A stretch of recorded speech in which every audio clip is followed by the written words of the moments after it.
Afternoon, guys. It's a lovely sunny day. I hope you've been working hard on all your homeschooling stuff. It's time for another chapter of your favourite novel, brought to you today by Pizza Bros! And a new hat and cuddly Utah raptor from the Natural History Museum. He's a lot less fierce than he looks. Anyway, chapter 35. Quite a long one. I was in big trouble.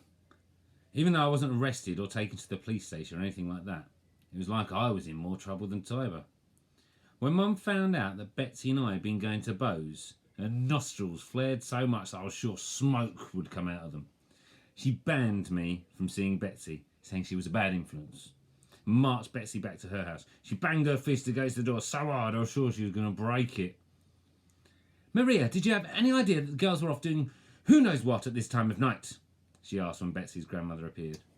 Maria opened her mouth in astonishment, making me think of a goldfish gulping for air. But before she could speak, Mum had already started up again. Anything could have happened to them. Anything. Thankfully, I found them before this nonsense got any worse. Lilu will not be coming round anymore. No more football, no more hanging out. That's it. If you do see my daughter with Betsy, I trust you will tell me immediately. When Maria did speak, it wasn't in the harsh shouting tone that Mum had used. It was ever so soft, almost like a murmur. Betsy, Betsy, she said. I wasn't sure if it was in disappointment or sadness, but when I looked at my friend, I saw that Betsy who'd rather kick a ball than talk about her feelings, Betsy who'd stand up to all her brothers even though she was half their size, and Betsy who wasn't afraid of anyone, not even her father, whose anger was so great it controlled him, had begun to cry. Say goodbye, Lilu, Mum said. Betsy, I managed to say before I was dragged away. The last thing I saw as Mum pulled me back into our house was Betsy's face, so crumpled with tears that for a moment I couldn't remember what she looked like when she was not crying. As soon as we got back, Mum kept on asking me why I thought it was all right to visit Beau. What have I told you about strangers? She said. Anything could have happened, Lilu. Anything. This isn't like you. He's my friend, I tried to say. He most certainly is not your friend, Mum cut in. Absolutely not. I forbid it. But Mum, I said. No, Mum said. No buts. You must never go there again. Do you understand? But Lilu, enough. Things are changing around here. No more sneaking out. No more spending time in strangers' houses. No more hanging out on street corners. Mum looked meaningfully at Tiber. Things are going to be different. Tiber looked tired. His eyes seemed to droop even when he looked up at Mum. His skin was greyish.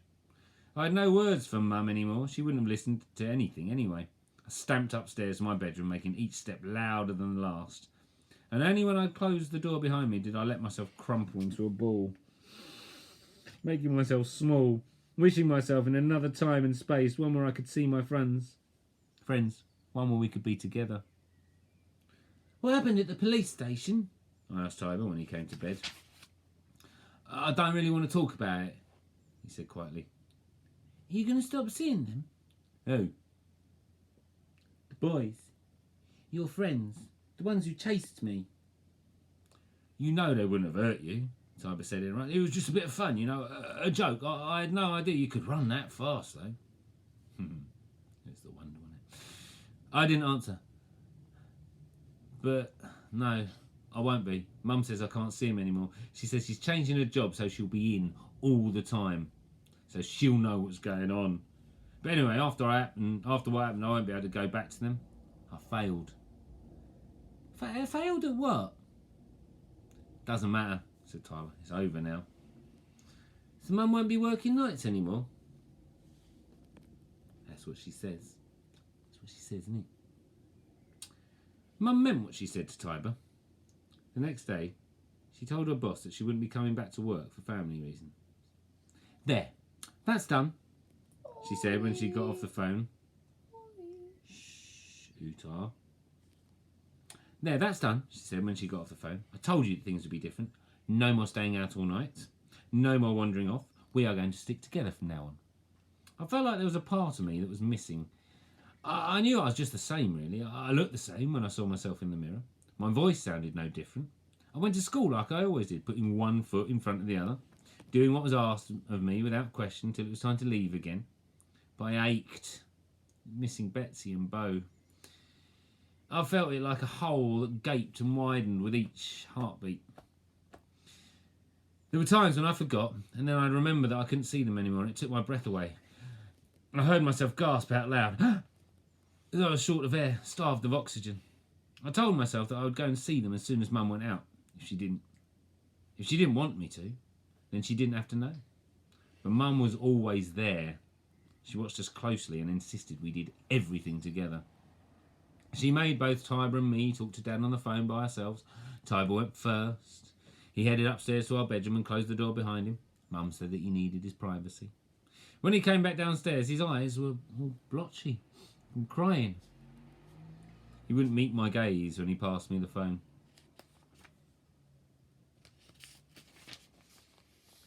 Lilo, Dad said sternly when I put it to my ear. I'd rarely heard him speak to me like that before. It was like his voice had lost all of its laughter. Your mum says you've been sneaking out of the house and going to see some stranger who no one knows. Is that true? Dad, yes, but he's not some stranger to me. He's my friend. First he needed help. He'd fallen over and couldn't get up. And then, well, we became friends. I heard Dad sigh heavily. Sweetheart, we can't just go making friends with people like that. We don't know who this man is. You knew it wasn't the right thing to do. That's why you kept it a secret from Mum, right? I didn't answer. You must promise me that you won't go round there again, Dad continued. But Dad, he needs help. The dog. Lilo, you are probably right. He might need help, but you are not going to be the one to give it to him, okay? But you always say that you must help someone if you can. I couldn't count the number of times Dad had told us this. I could see him now sitting across the kitchen table from me, our dinner plates scraped clean and pushed aside. If everyone helped out one other person who needs it, Dad would say, bringing two fingertips together so they touched. No, not dinner. If we all did this one simple thing, the world would be a much better place. We all have the capacity to do it. We all have the power in us to make one tiny difference, or sometimes a big one. It's about being brave enough to take that step. When Dad spoke like this, it made me feel like my chest was swelling. Like there was something inside me that he was talking to. You always tell us, Dad, we must help someone. But Dad interrupted me. No, Lilo, this is not one of the times when you must help if you can. You're only a child. It's not up to you. Do you understand? You must not go round there again. You need to look after your brother and your mother. Concentrate on that. You need to keep each other strong. But when will we be together again? I asked. When are you coming over? When are you going to start looking after us? Are you going to be here next week or the week after us? Or the week after? Lilo, it's not as simple as that, Dad said, his voice shifting uneasily. You know I'd be there if I could. No, I said back. I think if you really wanted to be here, then you would.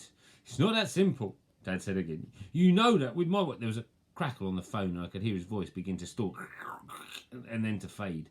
I didn't wait for the connection to be lost. I hung up as I heard fragments of Dad's voice trying to get through from wherever he was now, without us. Emotional chapter, wasn't it? Emotional chapter, wasn't it, Utar? He's a bit sad, but anyway, hope you have a good evening. It's goodbye from us, Pizza Bros.